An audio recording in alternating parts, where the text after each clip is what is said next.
A paz do Senhor, meus irmãos. É um prazer estar convosco nesta noite para transmitir aos irmãos a, a lição bíblica a qual nós estamos estudando nesse trimestre, a lição sobre o estudo sobre as doutrinas bíblicas e o alicerce para uma vida espiritual crescente. Então, eu quero agradecer a Deus pela vida do nosso pastor Edgar Santos de Amorim, e pelo nosso superintendente da nossa EBD, do nosso Ministério de São João de Meriti, pastor Inácio. Vamos estar orando a Deus, agradecendo a Deus por esta rica oportunidade que Ele concede a mim e a você de estarmos juntos para estudarmos a palavra do Senhor. Deus amado, Pai querido, quero te agradecer por esta oportunidade que tu me concede de estarmos aqui para, Deus, ministrar a tua palavra, Pai. Ó Deus amado, nos dê a sabedoria que vem de ti, Senhor. E que os alunos, professores que estarão, Senhor, compartilhando este vídeo, Pai, sejam edificados plenamente com a tua palavra. É a oração que fazemos a ti, no nome poderoso de Jesus. Amém. O tema desta lição, a lição número 11, fala o homem e as consequências do pecado. Então, o texto que nós estamos abordando aqui, Gênesis capítulo 1 e o versículo 26, fala exatamente da criação do homem. E o texto diz assim: E disse Deus: façamos o homem a nossa imagem, conforme a nossa semelhança, e domine sobre os peixes do mar e as aves, e sobre as aves dos céus, e sobre o gado, e sobre toda a terra, e sobre todo réptil que se move sobre a terra. Está registrado em Gênesis capítulo 1, versículo 26. E a verdade prática, eu só grifei aqui algo importante e que acho de importância para entendimento da importância e qual foi o propósito que Deus formou o homem. Jesus efetuou a obra da expiação do Calvário por causa da inclinação natural do homem para o pecado, né? E essa obra expiatória que nós vamos estudar na sequência da lição são as consequências da desobediência dado ao homem, sendo que Deus, quando formou o homem perfeito, um homem para dominar, para cuidar daquilo que Deus o criou. E a origem do homem, de onde ele veio, né? Então nós vamos estudar o bem colocado aqui pelo nosso pastor.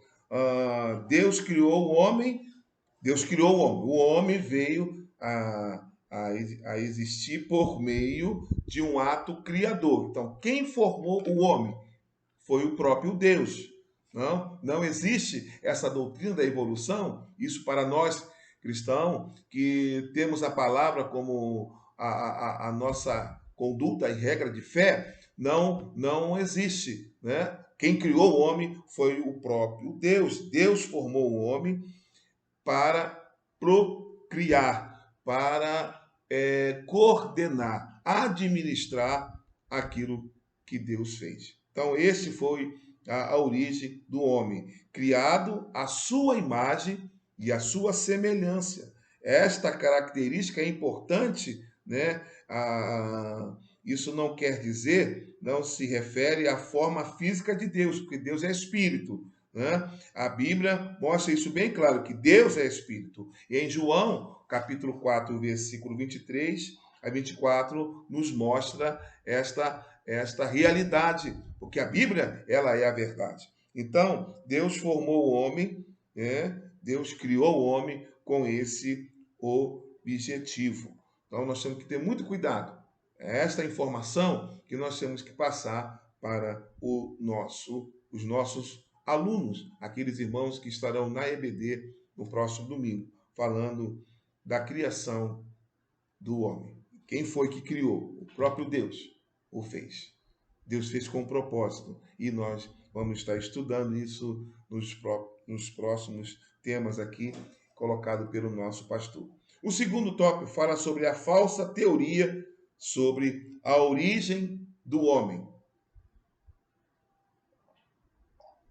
Eu gostaria que você lesse conosco Gênesis capítulo 2, e o versículo 27, que dá a nós a interpretação correta dessa falsa doutrina, que fala sobre a doutrina a forma, né, da ciência, falando que o homem é uma evolução. Isso a Bíblia mostra bem claro que não existiu. É a formação e a falsa doutrina do homem. Então, Gênesis capítulo, como eu disse aos irmãos, Gênesis capítulo 2, versículo 27, fala exatamente isso. E formou o Senhor Deus o homem do pó da terra. Quem formou? Deus formou o homem. Deus formou o homem do pó da terra. E isso está registrado na Bíblia, a palavra de Deus, na palavra de Deus. E a segunda parte do versículo diz assim: e soprou em seus narizes o fôlego de vida. Então, Deus é o Supremo, Deus é o Todo-Poderoso. Né? Isto implica que não há nada fantasioso em relação ao que compõe o nosso corpo. Nós viemos do pó, foi Deus que formou, foi Deus que criou. Então, esta doutrina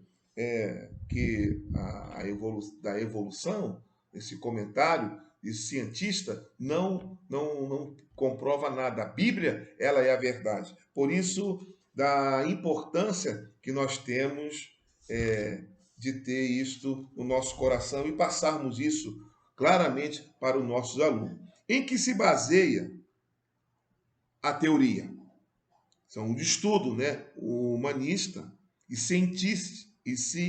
científica, né? Que prova, que mostra isso. Mas a Bíblia, ela é verdade, como eu acabei de dizer aos irmãos aqui. Então nós temos que ter muito cuidado. E Paulo, escrevendo na sua primeira carta de Coríntios, capítulo 15, e o versículo 21 e o 22.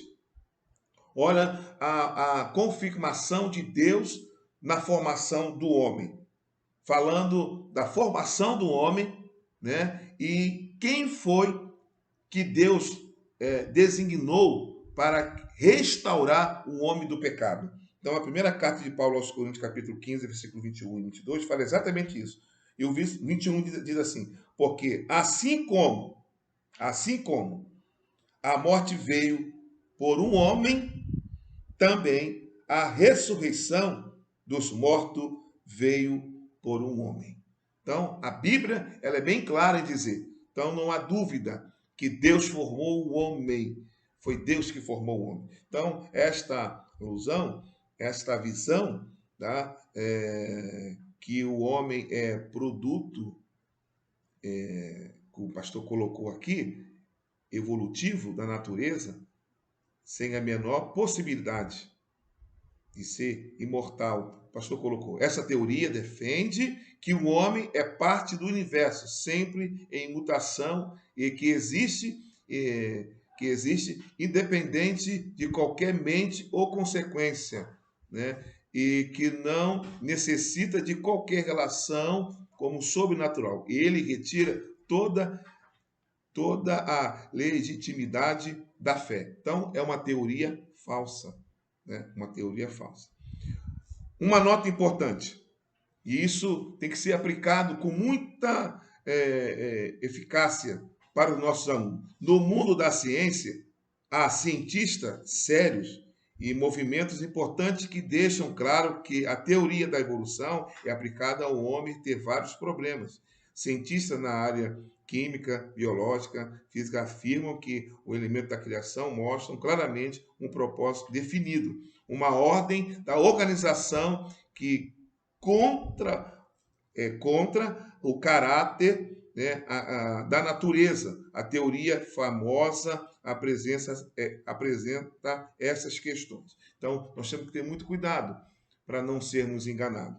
Terceiro tópico aqui fala a formação e o propósito do homem segundo a Bíblia. A formação e o propósito do homem segundo a Bíblia. Então, a formação bíblica do homem, segundo a Bíblia. onde está registrado e qual é a base que nós temos? A Bíblia, como eu já li aqui, Gênesis capítulo 2, versículo 27, fala claramente, quem formou o homem foi o próprio Deus. E do pó da terra, e soprou em suas narizes o fôlego de vida. Então, Deus fez tudo isso. Não tenha dúvida disso. Tenha certeza. Porque Deus nunca perdeu o controle de nenhuma situação. Deus, quando formou o homem, como aqui já disse, e a Bíblia mostra isso para nós, ele criou com um propósito, de procriar, de administrar a obra feita na mão do Eterno. Foi Deus que fez todas as coisas. Isso, a Bíblia mostra isso bem claro para nós.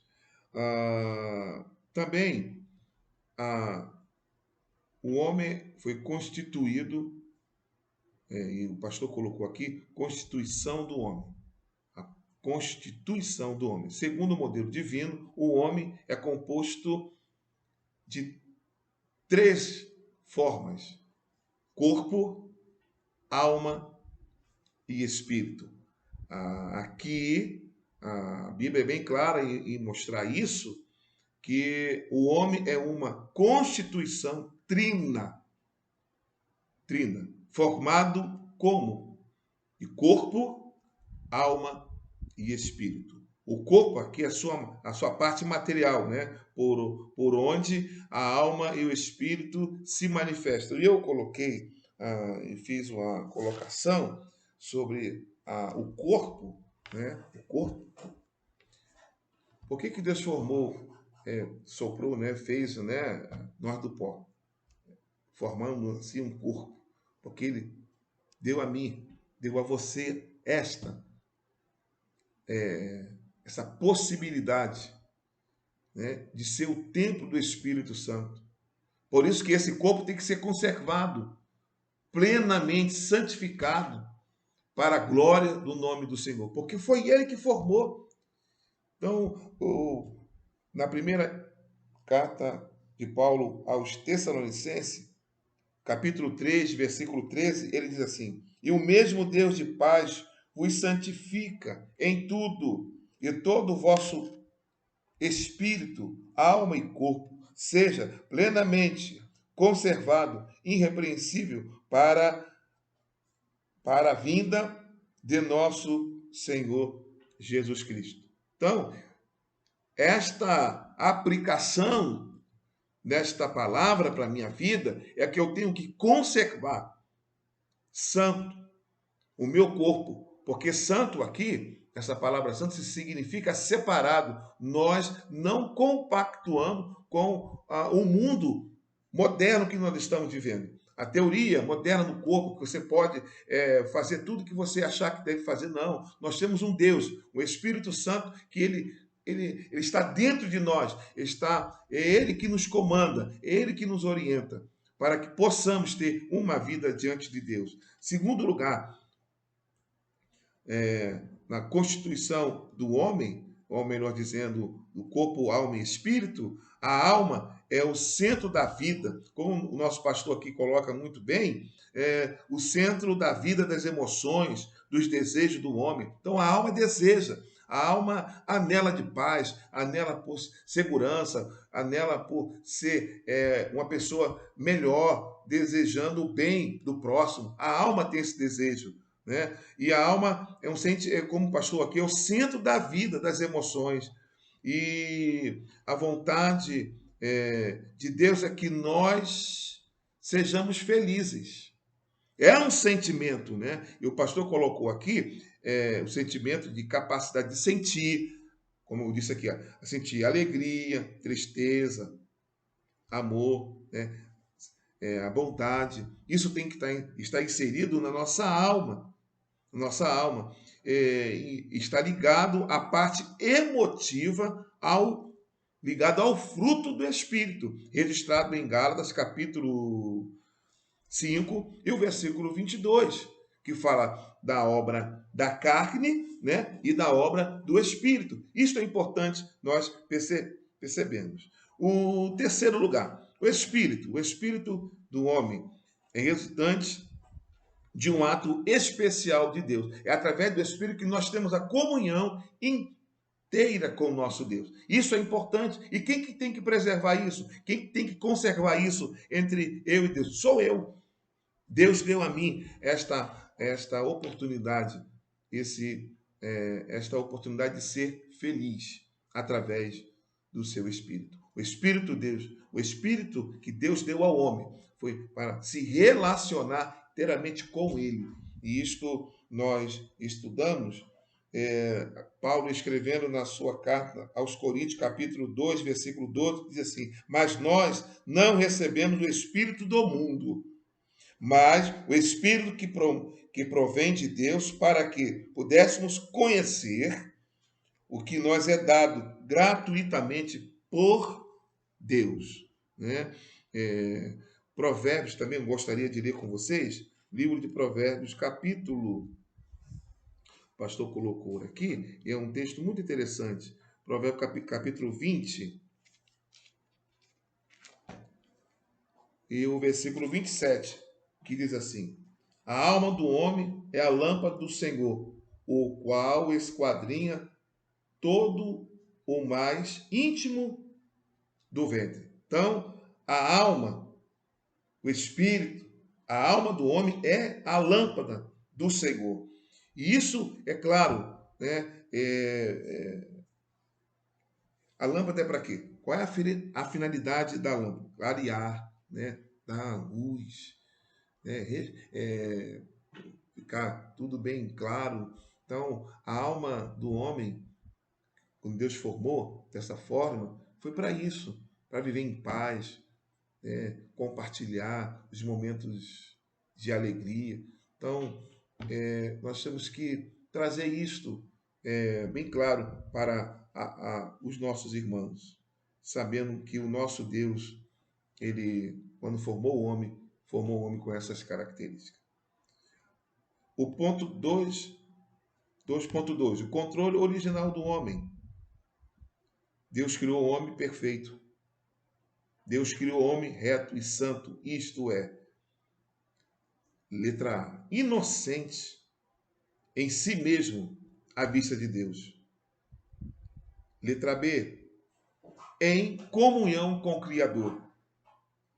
Letra C, em feliz harmonia com toda a criação. Letra D, livre da morte, que infelizmente mais tarde veio para a história em consequência do pecado. Então, através do pecado, o homem perdeu tudo aquilo que ele recebeu do próprio Deus por causa do pecado.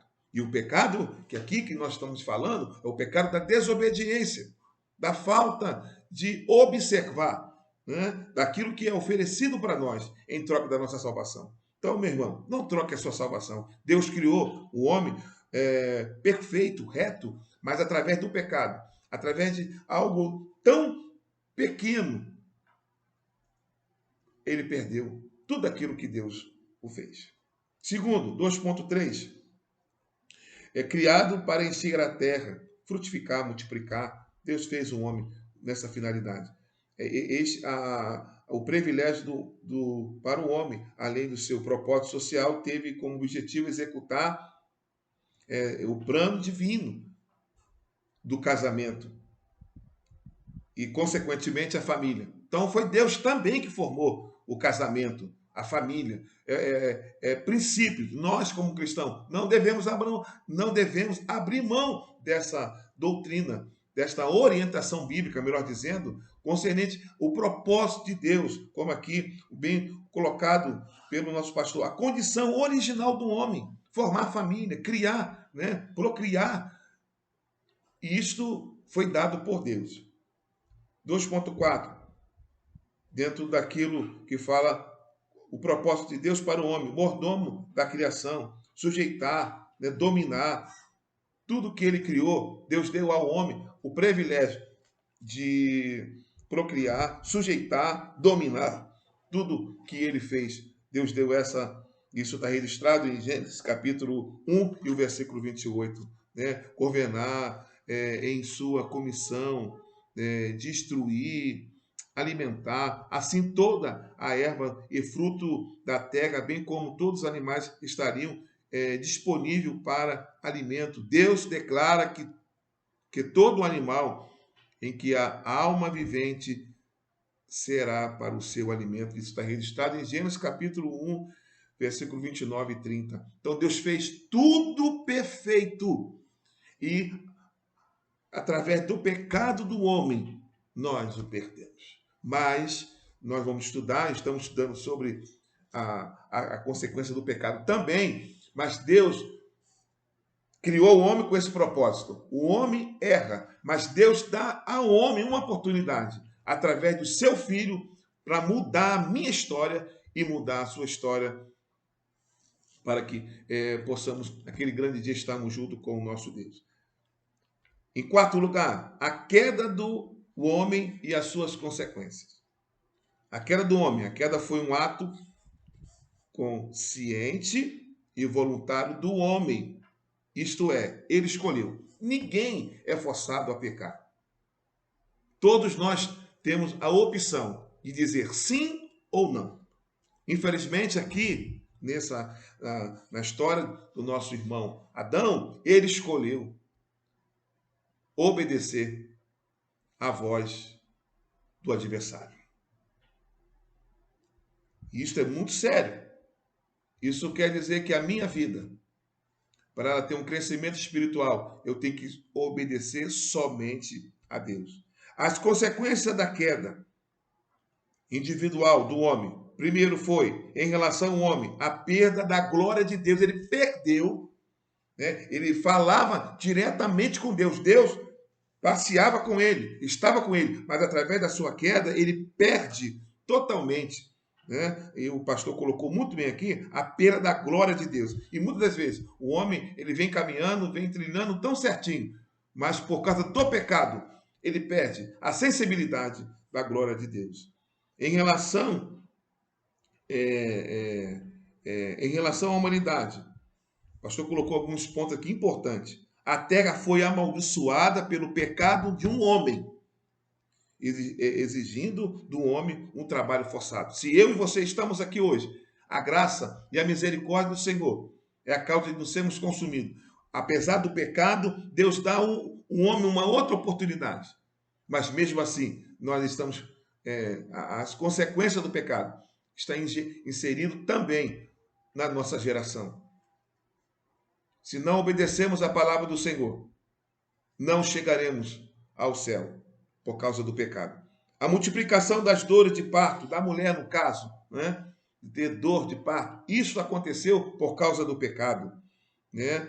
A morte impera sobre o homem. Então, a morte agora, o pastor coloca aqui muito bem, por causa do advento do pecado, o homem passou a experimentar a realidade da morte. Então, a morte é para todos, porque nós não seremos arrebatados. Nós que estamos aqui seremos arrebatados com o corpo glorificado. E aqueles que estiverem mortos ressuscitarão primeiro e encontrarão o Senhor nos ares. Porque o pecado nos afasta de Deus. Mas o processo da regeneração, o Cristo, o Redentor, o ressurreto, que deu a sua vida. Deus, a Bíblia diz que Deus amou o mundo de tal maneira que deu seu Filho unigênito, para que todo aquele que nele crê não pereça, mas tenha a vida eterna. E esta vida que nós temos que anunciar, essa vida de transformação que nós temos que passar para os nossos irmãos. Vale a pena sofrer com o Senhor Jesus, passar com Ele, porque a nossa vitória está chegando. Então a morte é para todos. E Romanos capítulo 6 e o versículo 23, eu anotei aqui. Porque o salário do pecado é a morte, mas o dom gratuito de Deus é a vida eterna por Cristo Jesus, nosso Senhor. O pecado está aí, mas o Senhor nos resgatou, né? O dom gratuito de Deus, ele nos dá a vida eterna por Jesus Cristo, nosso Senhor. Em relação ao homem, o homem teve medo, ele se afastou por causa do pecado. Isso está registrado na palavra do Senhor. Em Gênesis 3, versículo 8, fala claramente sobre isso. Então, nós falamos aqui da morte física, né? Da morte, o homem passou a experimentar a realidade da morte. Letra A, a morte física, isto é, a separação da alma do espírito e do corpo. O corpo vai voltar ao pó e o espírito volta para Deus. Espírito, alma, volta para Deus. A letra B. A morte espiritual, isto é, a separação do homem da comunhão com Deus. Então, a morte espiritual, ela nos afasta da comunhão com Deus. O pecado não tem comunhão com Deus. O pecado, ele nos afasta. Terceiro, a morte eterna. Esta morte é condenada eterna do homem. Infelizmente, aos homens tornarem escravos do pecado. O homem que não tem Jesus, ele torna-se escravo do pecado. E por isso eles são filhos do diabo, porque ele é o ser, ele é mentiroso, por isso tem muito a humanidade que não serve, não reconhece a Cristo como Salvador, é filho dele. Mas quando nós reconhecemos o nosso pecado, vivemos uma nova vida em Cristo. Aí nós somos regenerados para estarmos com o Senhor. Romanos 3, capítulo 9, 23, nos reporta sobre isso. Efésios, capítulo 2, versículo 2, fala também sobre isso, que a morte é a marca de toda essa tragédia. Infelizmente, o homem, hoje nós somos regenerados por Deus. E quinto e último lugar, a aprovação do homem.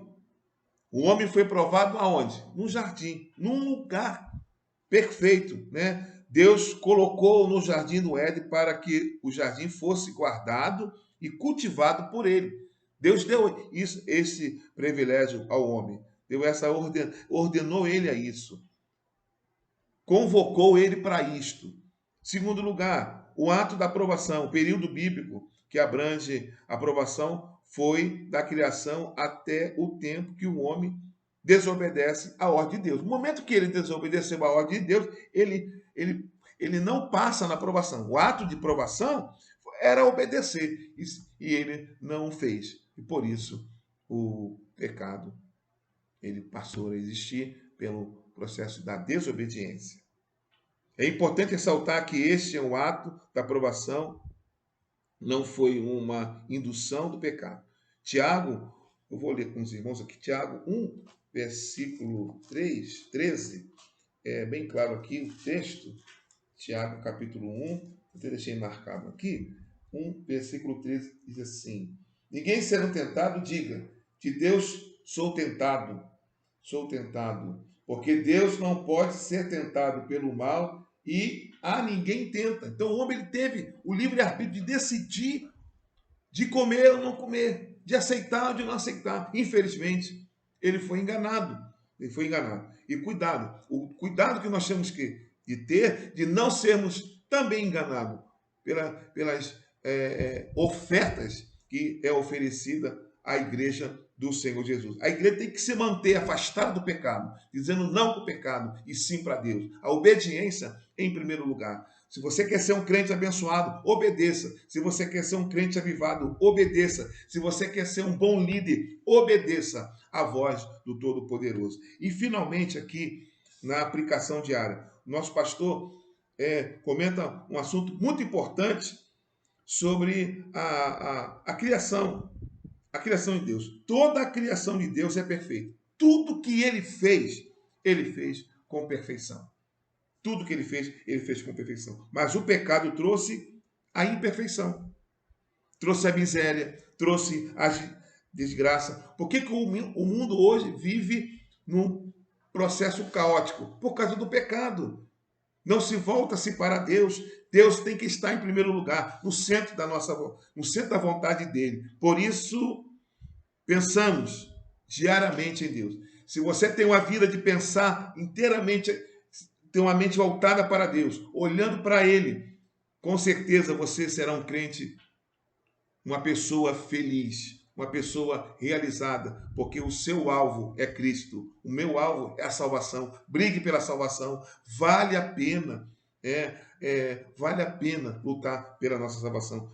Concluindo aqui esta palavra, o pastor colocou aqui um pensamento, em sua presciência, segundo o conselho de sua sabedoria. Deus estabeleceu um propósito para salvar o homem ao que criá-lo. Tudo baseado na justiça, no amor, mediante o sacrifício expiatório do Senhor Jesus Cristo, do seu divino Filho. Deus deu o seu Filho para a remissão dos nossos pecados. Isso está registrado em Efésios, que eu vou ler com você aqui. Efésios capítulo 1 e o versículo de número 7. Em quem temos a redenção pelo seu sangue, a remissão das ofensas, segundo a riqueza da sua graça. Nós estamos debaixo da graça do Senhor. Então você é uma pessoa feliz, você é uma pessoa realizada, porque a graça de Deus está sobre a nossa vida. Por isso, aqui é a minha palavra aos irmãos: não deixamos que o pecado tire a unção de Deus na sua vida. Que possamos ter uma boa aula domingo e que possamos aprender tudo que Deus fez, Ele fez com a perfeição. Tudo que Ele fez certo. Mas infelizmente, o homem pecando deixou de atribuir aquilo que Deus fez. Mas o fato expiatório, pelo amor, o amor de Deus por mim e por você, hoje estamos aqui glorificando e exaltando o nome do Senhor Jesus. Que Deus em Cristo te abençoe e que possamos estar firmes, fazendo a obra do Senhor Jesus. Quero agradecer a Deus por essa oportunidade. Eu não posso deixar aqui de agradecer ao meu pastor presidente, pastor Edgar Santos de Amorim, pela confiança, pela oportunidade de estarmos aqui falando a palavra do Senhor. Deus tem inspirado o nosso pastor com lições fantásticas, que tem mudado a história da nossa igreja. E esse trimestre foi um trimestre que nós aprendemos muito. A doutrina dada de Deus para o homem, a doutrina de Deus, a doutrina do Espírito Santo, a doutrina da salvação e os assuntos que têm sido para a edificação do corpo de Cristo. Quero agradecer também ao pastor Inácio, que nos concedeu essa oportunidade de estarmos aqui ministrando esta aula para os nossos companheiros. Eu estou aprendendo com vocês. Que Deus em Cristo abençoe a todos vocês. Também a nossa irmã Rafaela, que é a nossa líder aqui da área da mídia, da divulgação dos trabalhos da nossa igreja. Que Deus abençoe. Também a nossa irmã Larissa, melhor dizendo, é a minha filha, que também está se colocando aqui juntamente com a nossa irmã para fazer o melhor. Que Deus em Cristo te abençoe. Tenha uma noite abençoada, uma boa aula domingo. Que o Espírito Santo conceda a nós cada dia a inspiração dada por Ele para ministrar a sua palavra. Que Deus